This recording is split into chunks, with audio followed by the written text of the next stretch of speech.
de la crisis que estamos viviendo. Huracanes, terremotos, incendios, pandemia. Necesitamos un mensaje a nuestro corazón. Ministerio al pequeño rebaño. Reciban un saludo de parte de su amigo el pastor Miguel Tirado. Hoy para otro episodio al pequeño rebaño. Nos proponemos dialogar acerca del capítulo 41 del libro El deseado de todas las gentes. Este capítulo se titula La crisis en Galilea y está basado en el relato que aparece en Juan capítulo 6, versos 22 al 71. Y me acompaña el pastor Orlando González, y qué privilegio reunirnos y comenzar nuestro estudio de hoy con una oración.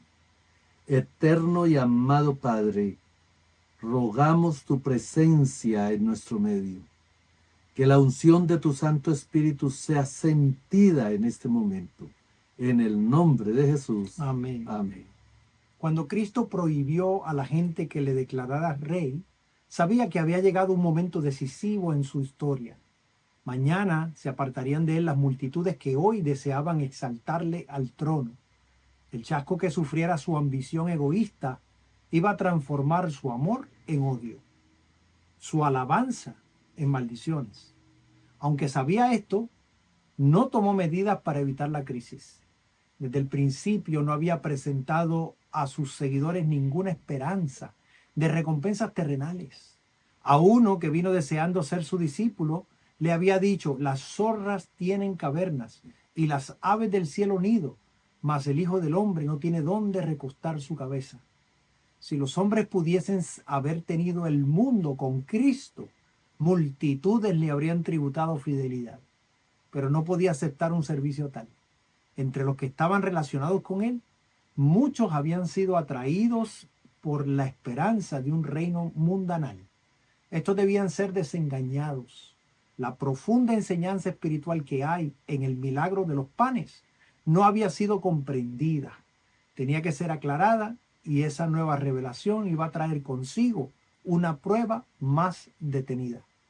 La noticia del milagro de los panes se difundió lejos y cerca, y muy temprano a la mañana siguiente, la gente acudió a Betsaida para ver a Jesús. Venía en grandes multitudes por mar y tierra. Los que le habían dejado a la noche anterior volvieron esperando encontrar todavía allí, porque no había barco en el cual pudiese pasar al otro lado. Pero su búsqueda fue infructuosa, y muchos se dirigieron a Capernaum, siempre buscándole. Mientras tanto, él había llegado a Genezaret, después de solo un día de ausencia. Apenas se supo que había desembarcado. La gente, recorriendo toda la tierra alrededor, comenzaron a traer de todas partes los enfermos en lechos, a donde oía que estaba. Después de un tiempo fue a la sinagoga, y allí le encontraron los que habían venido de Betsaida. Supieron por sus discípulos cómo había cruzado el mar, la furia de la tempestad y las muchas horas de inútil remar contra los vientos adversos, la aparición de Cristo andando sobre el agua, los temores así despertados, sus palabras consoladoras, la aventura de Pedro y su resultado, con el repentino aplacamiento de la tempestad y la llegada del barco. Todo esto fue relatado fielmente a la muchedumbre asombrada. No contento con esto, muchos se reunían alrededor de Jesús preguntando: Rabí, ¿cuándo llegaste acá? Esperaban oír de sus labios otro relato del milagro. Jesús no satisfizo su curiosidad. Dijo tristemente: me buscáis no porque habéis visto las señales, sino porque comisteis el pan y os hartáis.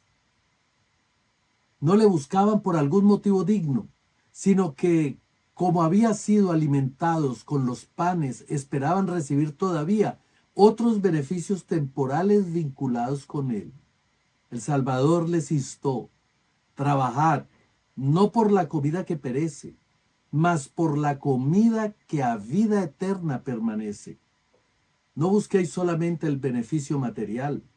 No tenga por objeto vuestro principal esfuerzo proveer para la vida actual, pero buscad el alimento espiritual, a saber, esa sabiduría que durará para vida eterna. Solo el Hijo de Dios puede darla, porque a éste señaló el Padre, que es Dios. Por el momento se despertó el interés de los oyentes. Exclamaron, ¿qué haremos para que obremos las obras de Dios?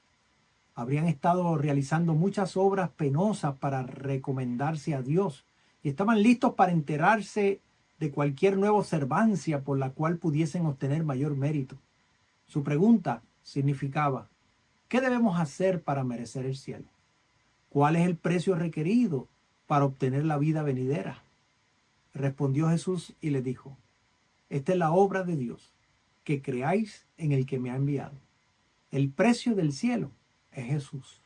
El camino al cielo es por la fe en el Cordero de Dios que quita el pecado del mundo. Pero la gente no quería recibir esta declaración de la verdad divina. Jesús había hecho la obra que la profecía había predicho que haría el Mesías, pero no había presenciado lo que sus esperanzas egoístas habían representado como obra suya.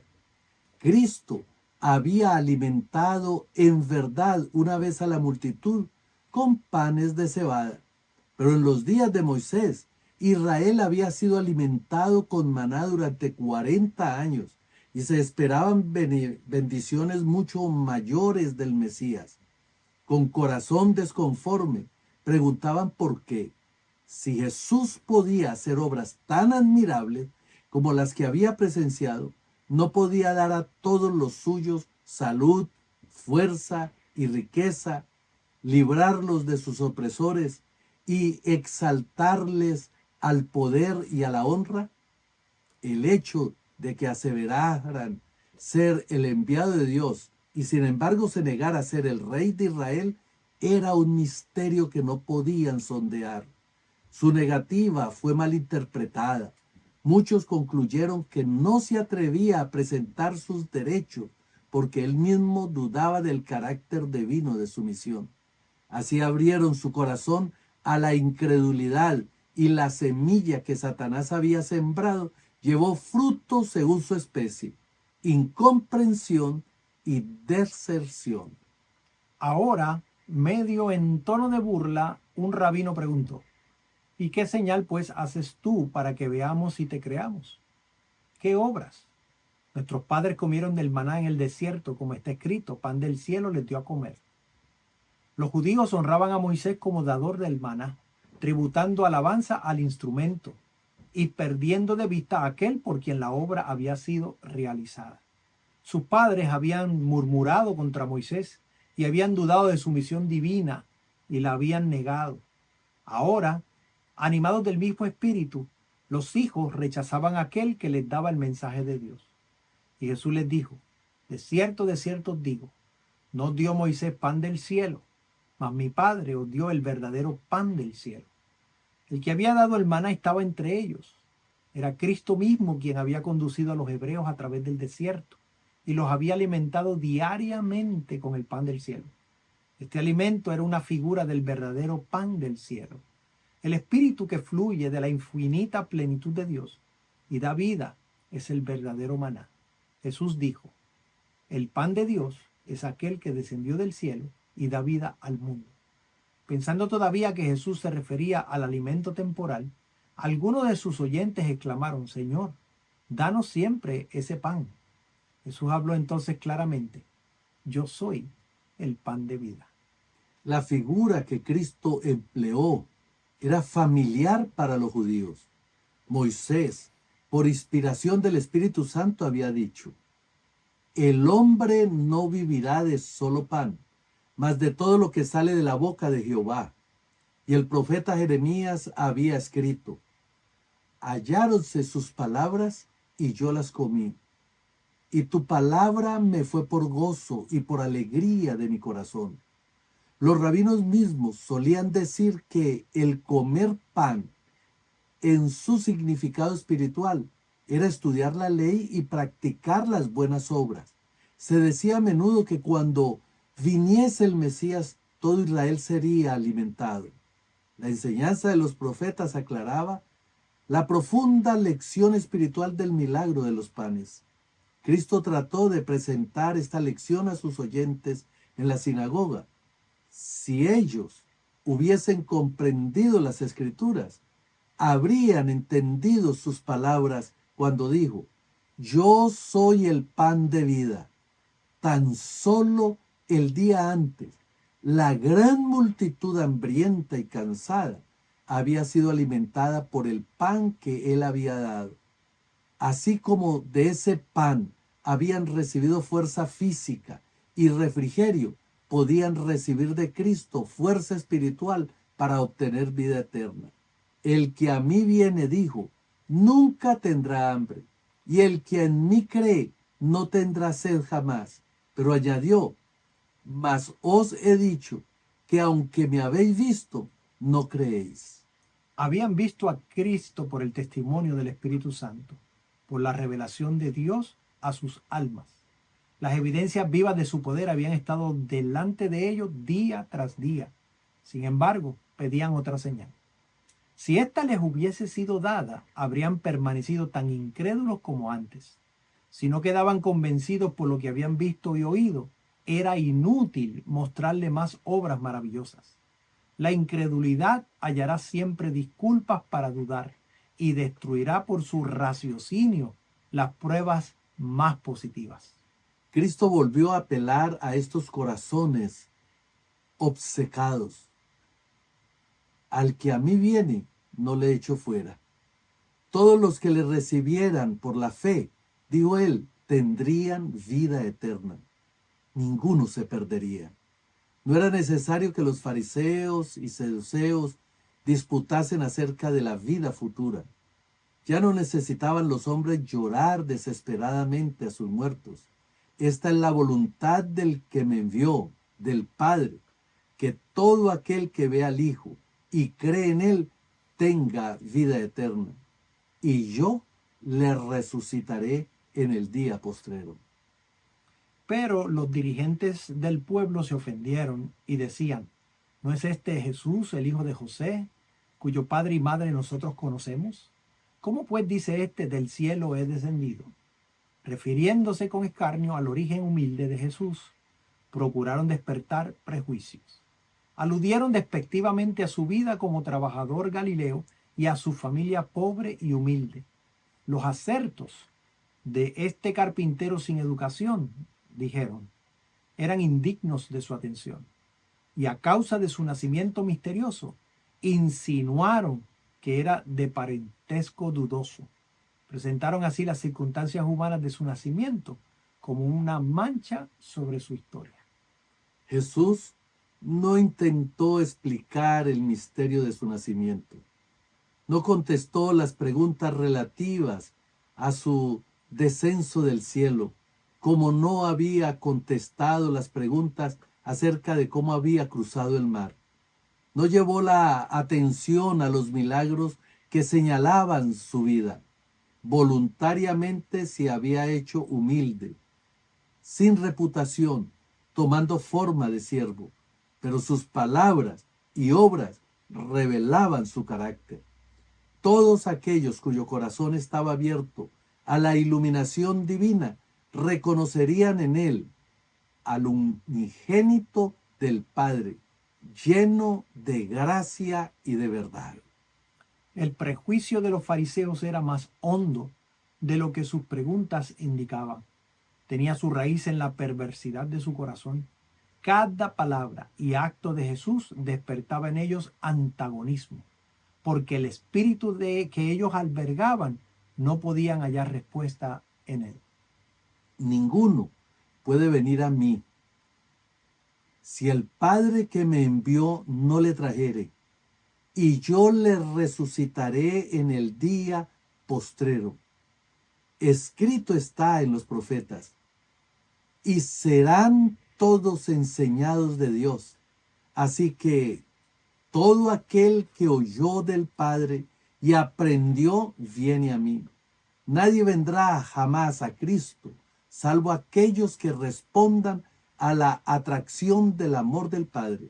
Pero Dios está atrayendo todos los corazones a Él, y únicamente aquellos que resisten a su atracción se negarán a venir a Cristo.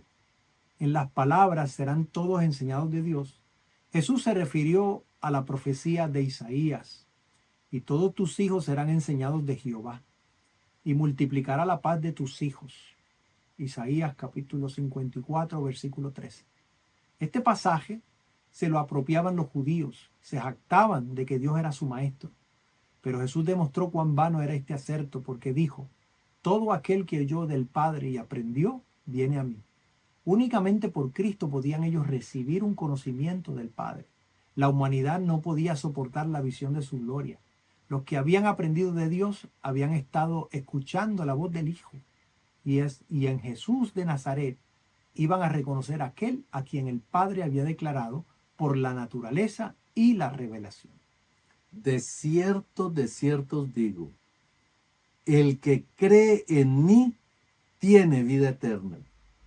Por medio del amado Juan, que escuchó estas palabras, el Espíritu Santo declaró a las iglesias: y este es el testimonio, que Dios nos ha dado vida eterna, y esta vida está en su Hijo. El que tiene al Hijo tiene la vida. Y Jesús dijo: yo le resucitaré en el día postrero. Cristo se hizo carne con nosotros, a fin de que pudiésemos ser espíritu con Él. En virtud de esta unión hemos de salir de la tumba, no simplemente como manifestación del poder de Cristo, sino porque por la fe su vida ha llegado a ser nuestra. Los que ven a Cristo en su verdadero carácter y le reciben en el corazón, tienen la vida eterna. Por el Espíritu es como Cristo mora en nosotros, y el Espíritu de Dios, recibido en el corazón por la fe, es el principio de la vida eterna. Al hablar con Cristo, la gente se había referido al maná que sus padres comieron en el desierto, como si al suministrar este alimento se hubiese realizado un milagro mayor que el que Jesús había hecho. Pero Él les demuestra cuán débil era ese don comparado con las bendiciones que Él había venido a otorgar. El maná podía sostener solamente esta existencia terrenal. No impedía la llegada de la muerte, ni aseguraba la inmortalidad, mientras que el pan del cielo alimentaría el alma para la vida eterna. El Salvador dijo: yo soy el pan de vida. Vuestros padres comieron el maná en el desierto y son muertos. Este es el pan que descendió del cielo, para que el que de él comiere no muera. Yo soy el pan vivo que he descendido del cielo. Si alguno comiere de este pan, vivirá para siempre. Cristo añadió luego otra figura a esta. Únicamente muriendo podían impartir vida a los hombres. Y en las palabras que siguen señala su muerte como el medio de salvación. Dice: el pan que yo daré es mi carne, la cual yo daré por la vida del mundo. Los judíos estaban por celebrar la Pascua en Jerusalén, en conmemoración de la noche en que Israel había sido librado, cuando el ángel destructor hirió los hogares de Egipto. En el Cordero Pascual, Dios deseaba que ellos viesen el Cordero de Dios y que por este símbolo recibiesen a aquel que se daba a sí mismo para la vida del mundo. Pero los judíos habían llegado a dar toda la importancia al símbolo, mientras que pasaba por alto su significado. No discernían el cuerpo del Señor. La misma verdad que estaba simbolizada en la ceremonia pascual estaba enseñada en las palabras de Cristo, pero no las discernían tampoco. Entonces los rabinos exclamaron airadamente: ¿cómo puede éste darnos su carne a comer? Afectaron comprender sus palabras en el mismo sentido literal que Nicodemo cuando preguntó cómo puede el hombre nacer siendo viejo. Hasta cierto punto comprendían lo que Jesús quería decir, pero no querían reconocerlo. Torciendo sus palabras, esperaban crear prejuicios contra él en la gente. Cristo no suavizó su representación simbólica, reiteró la verdad con lenguaje aún más fuerte. De cierto os digo, si no coméis la carne del Hijo del Hombre y bebiereis su sangre, no tendréis vida en vosotros. El que come mi carne y bebe mi sangre tiene vida eterna, y yo le resucitaré en el día postrero. Porque mi carne es verdadera comida, y mi sangre es verdadera bebida. El que come mi carne y bebe mi sangre, en mí permanece, y yo en él. Querido amigo, la invitación es clara. Aceptemos por la fe el sacrificio y la encarnación de nuestro Señor Jesucristo. En Él hay garantía de paz, de gozo, de bondad. En Él hay garantía de vida eterna. Amén. Él nos dice, venid a mí. Y nosotros respondamos hoy, heme aquí, Señor. Quiero entregar mi ser a ti y dejar que tú guíes mi existencia. Amén. Te invito a inclinar el rostro para orar. Amoroso Padre, mientras tú lidiabas con la crisis que estaba ocurriendo allí en Galilea, tú les mostrabas, Señor, el plan de la salvación, cómo dependemos de ti para ser salvos. Has dicho en tu palabra, el que tiene al Hijo tiene la vida. El que no tiene al Hijo no tiene la vida. Por lo tanto, la vida eterna está en ti, en Jesucristo. Y queremos aceptarte como nuestro Salvador. Queremos decirle al mundo entero que estamos de tu lado. En el nombre de Jesús. Amén. Amén. Amén. Esto ha sido un mensaje al pequeño rebaño. Comparte este mensaje con tus amigos y suscríbete a nuestro canal. Dios te bendiga. Bendiciones.